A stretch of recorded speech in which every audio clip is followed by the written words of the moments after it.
There are conversations in our lives and often at special, changing times, unique times that are distinctly memorable.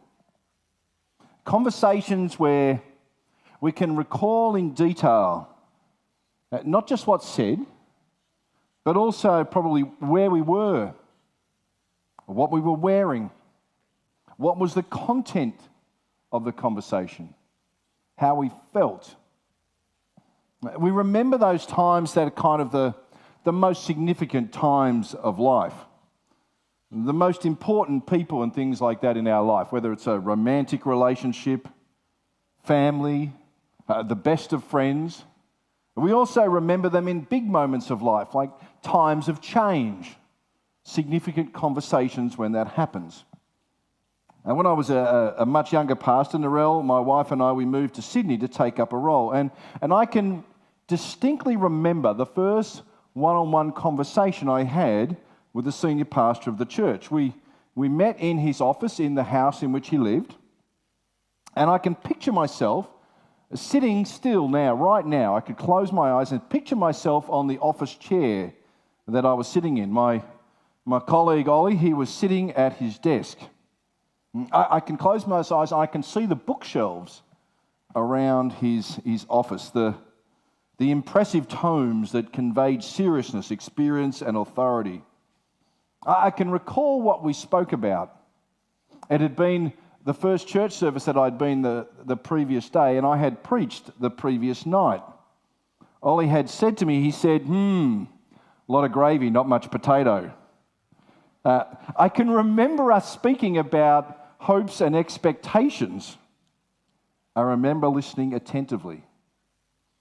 I remember Ollie sharing about some things about himself that would be helpful to know if we were going to work well together.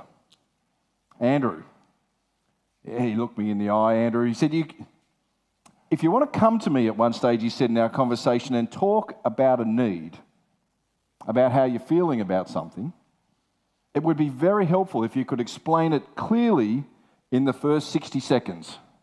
Because I find that after that period of time, I've moved on to solving your problems and stopped listening. Maybe for some of us here today, that's kind of shocking. You're kind of like, well, it's not very sensitive at all. I got to say that my initial response at that time, as I was in my early 30s, was to kind of laugh and to answer, well, yeah, I understand you. I get you. I understand what you're talking about. I remember it so clearly. You know, some of us, as I said, probably laugh or shake our head at that insensitivity. But for others who are here, you understand what my friend Ollie was talking about. You might get him. You say, I get you, Ollie. I'm an engineer. A problem is not to be listened to, a problem is to be solved. That's the way it is. You know, it's said to some people that if you have a hammer, everything looks like a nail. If you have a problem, everything needs to be hit on the head and solved. That's how some of us feel, what we relate to. We're driven, if I can say this, by activity is our default and problem solving. And we get a sense of validation or affirmation through action. A job is to be done. A situation is to be dealt with. A problem is to be solved. I'm there. Sign me up. Let me do it. I'm there for you. And I know it's easy to kind of like to generalize and say this is just a kind of a trait that's often in many men. Particularly it's a trait not only related just to men, but it's a trait that we can also find particularly in Western culture. Western culture which says when there is problems, solve them. When there is action needed, do it. When there is something that needs to be done, reward comes about when it's completed. Now, we celebrate high achievers. You can drive around our streets at the moment and you can see on some of the private schools big real estate boards with the ducks. We celebrate high achievers. The highest salesperson. Excellence is expected. That is what is often rewarded in our culture. A famous football coach once delivered an inspiring three-quarter time address around the simple statement, do. Do. That's all essentially he had to do. And that sometimes that is how we feel in life. I need to do something. Psalm 46 reads this: God is our refuge and strength, always ready to help in times of trouble. So we will not fear when earthquakes come and mountains crumble into the sea. Let the oceans roar and foam, let the mountains tremble as the waters surge. A river brings joy to the city of our God, the sacred home of the Most High. God dwells in that city, it cannot be destroyed. From the very break of day, God will protect it. The nations are in chaos and their kingdoms crumble. God's voice thunders and the earth melts. The Lord of heaven's army is here among us. The God of Israel is our fortress. Come and see the glorious works of the Lord. See how he brings destruction upon the world. He causes wars to end throughout the world. He breaks the bow, snaps the spear, burns the shields with fire. And then it reads, be still and know that I am God. I will be honoured by every nation. I will be honoured throughout the world. The Lord of heaven's armies is here among us. The God of Israel is our fortress. Be still and know that I am God.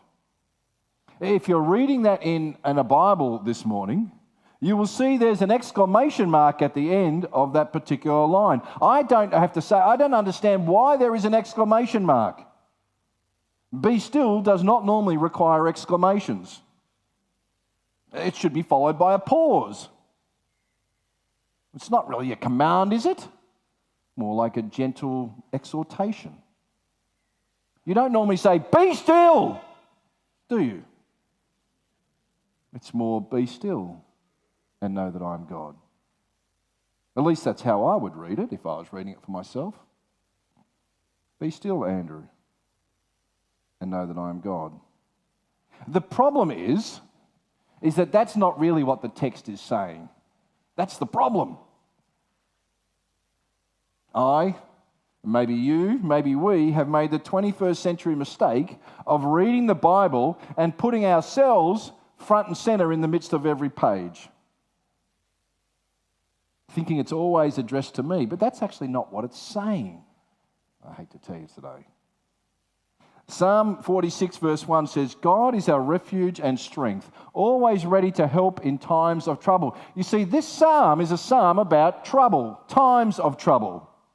Verse 1 has an offer of help. Why does it have an offer of help? Because help is needed. Earthquakes, nations are crumbling, oceans are roaring, the world is in uproar, the psalm tells us. In verse 6 it says the nations are in chaos. How do you respond? How do you respond in times of chaos? What do you place trust and hope in? What's your natural instinct today or tomorrow? But what's your natural instinct? Is it fight or flight? For some of us at here, when there's that time of trouble, you're saying, sign me up, let me in to lead the charge of the light brigade. I'm the first person over the trench. I want to be in the battle. Or is your instinct to squat down and hide? I don't like the conflict.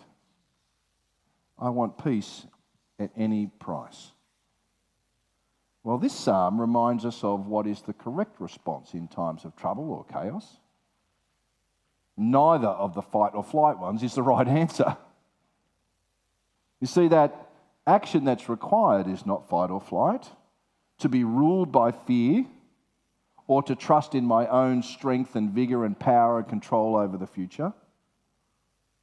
No, the encouragement here is to put hope in God alone. Come and see the glorious works of the Lord. See how he brings destruction upon the world, causes wars to end, breaks bows, snaps spears, burns shields.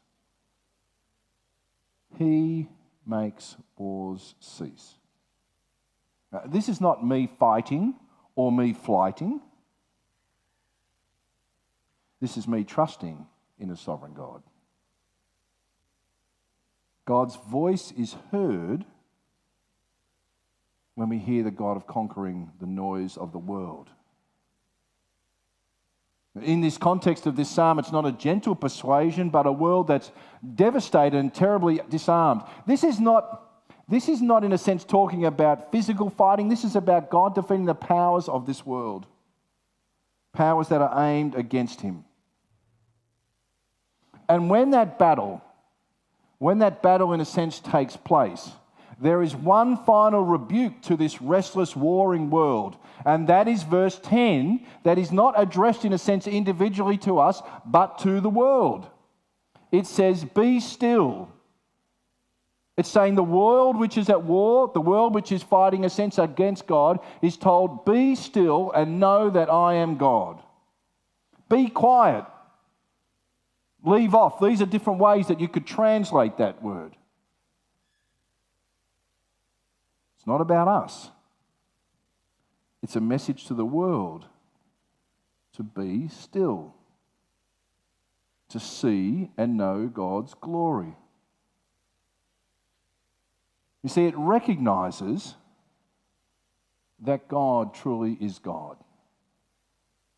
It recognizes that when people say Lord, they literally mean Lord. It's not a title without meaning. It means Lord of all, the one who is in control, the one who rules. And it's saying, recognize who God is. Recognize who the Lord is. And be still. It says that the world is robbed of peace because it does not know the God of peace. It does not trust the God of peace. It is true for the world, and of course it is true for us. As much as this psalm is directed in a sense at the world, it also, of course, implies us as part of the world, doesn't it? We are robbed of peace when we do not trust God. We are robbed of refreshment. And we are robbed of life when we do not trust God. When those times of chaos surround us and our temptation is either to fight or it's to run, we are robbed of the peace that we can have when we trust in God. How do we live in Australia? A culture that celebrates doing, a culture that celebrates achieving, a culture that celebrates when there is something to be dealt with, well, you go and deal with it. Stillness is not normally a part of our vocabulary. Last week I was chatting with a friend of mine. He was sharing with me how at times he finds it incredibly difficult to wait on God. To wait on God. To be still. Always wants something to try. And this particular guy is a man of action. A new pattern of behaviour. A New Year's resolution. To do something, to read something. To be able to trust God and to be still seems like it's a foreign language. We cannot, though, just our activity, our way to stillness. For some of us who have kind of ants in our pants, it feels ridiculously impossible to be at peace or still. Many of you know that there are numbers of our church community who have COVID stuff, and one of those impacted at the moment is Pastor Ben. And I don't know how well you know Ben, but Ben cannot be still to save himself. He is a man of action. A man of action, action, action. And over the next week, he has to isolate. And I got to say that when I got this message from him, I was kind of chuckling to myself. See, COVID has forced some people to be still, but even then, it's not just hard to be still, is it? Sorry, it's not just so simple to be still. In Psalm 46, the world was robbed of this peace by ignoring God, by being at war with each other. And so for them, in a sense, to have peace was to remove what was robbing it. So I want to ask you today, wherever you are, what is it that robs you of peace or stillness? What is it that takes that away from you? One of my friends I was chatting with over the past couple of weeks was sharing with me how he had intentionally put restrictions and limits on his technology, so he could not use it to fill the space when it was quiet. What are the things that remove the peace and the stillness from you, that rob you of peace? Now, when I wrote a list for myself, I had some different kind of themes. You probably would get some of them. I had some distractions that I can use. And sometimes I can use work to distract me. I can use a television or a book to distract me. I can use, just in general, I can use activity. And activity might be something like this: well, I'm really busy, because you know what? It's almost like a badge of honour in our society to say that you're busy. Can you imagine if you came up to someone in the foyer or someone you bumped into the street and you said, how are you doing? They said, yeah, I'm just chilling at the moment. I don't really have much on my plate at all. It would be kind of feel like, your life is kind of a bit of a waste at the moment, isn't it? You know, you're meant to be saying, well, I'm really busy. I'm doing this, I'm doing this, I'm doing that. That's kind of like a badge of honour. And I got to say, there are times I use busyness as a distraction from peace. Busyness with people, busyness with projects. What do you find are the things that rob peace or stillness for you? Or if I flick that around and I say not just the things that rob you, but what are the things that give you the opportunity to be still or to have peace? What would they be for you? When I write my quick list, it was composed of two simple things. Firstly, it was patience. And patience for me means to be intentionally slow. I'm not talking about patience because I'm frustrated, but patience when you intentionally say, I will wait. I actually deliberately will not do something. And the second thing I wrote down for myself was humility. Because to me, humility says to me personally that I'm prepared to listen. That's what I was thinking about when I was chewing that over. I want to listen. I don't want to actually speak. I want to listen. How do you sit and be still in a chaotic world? What works for you? Does it work for you? Do you find that? To be still and trust because God has it under control. Last week we spoke about the need to drink deeply from the one who gives living water as we seek refreshment. I want to finish this time this morning by inviting you into some stillness, whether you're here physically with us or you're online. I invite you to put down a device. If you have it in your hand, put it down. Maybe you are prepared to ask God to remove the clutter from your mind. The checklist that's in your mental calendar. You all have. Maybe you want to close your eyes if you want to. What I'm going to do is I'm going to read a number of different parts of different Psalms. And I invite you, just as you either read the words on a screen or you might echo the words as I've shared them, for you just to participate in them. Not in a sense to overthink about it, not to do about it, just to be there in it. And at the end, I'm going to share a prayer that I wrote. I'm going to ask you maybe if you feel you would like to do this at some time, maybe to write your own prayer. Psalm 131 says, "Lord, my heart is not proud. My eyes are not haughty. I don't concern myself with matters too great or too awesome for me to grasp. Instead, I have calmed and quieted myself like a weaned child who no longer cries for its mother's milk. Yes, like a weaned child is my soul within me.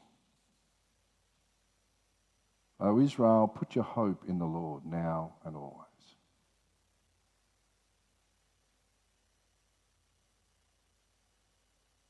Psalm 91 says, "Those who live in the shelter of the Most High will find rest in the shadow of the Almighty. This I declare about the Lord. He alone is my refuge, my place of safety. He is my God, and I trust him." Psalm 107 says that he calmed the storm to a whisper and stilled the waves. What a blessing was that stillness as he brought them safely into harbour.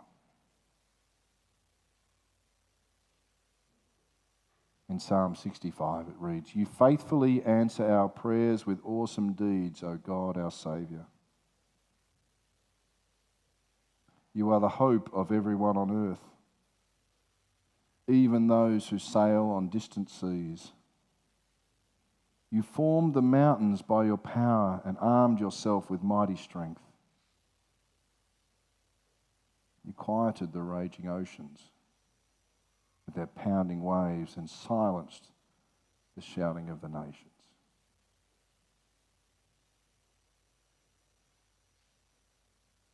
Psalm 17 says, "Guard me as you would guard your own eyes. Hide me in the shadow of your wings." Hide me in the shadow of your wings. Just pray with me. O Lord, you know my heart better than I know it myself. You know my struggles. You hold each hope and fear in your caring hands. You know the war of activity that engulfs my calendar, each hour, each day, my soul, my heart. Teach me, Lord, to be still and to know that you are God. You are the Lord of all. Let all the earth, including my heart, my mind, be silent before you, resting in your sovereignty. Replace my restless doing with inner calm, and help me, like Mary, to sit at your feet in quiet adoration, even if there are a million things clamouring for my attention. Just as you spoke over the tumultuous sea and storms, so speak over my heart your shalom. Peace, be still, you said to them, and immediately they quieted.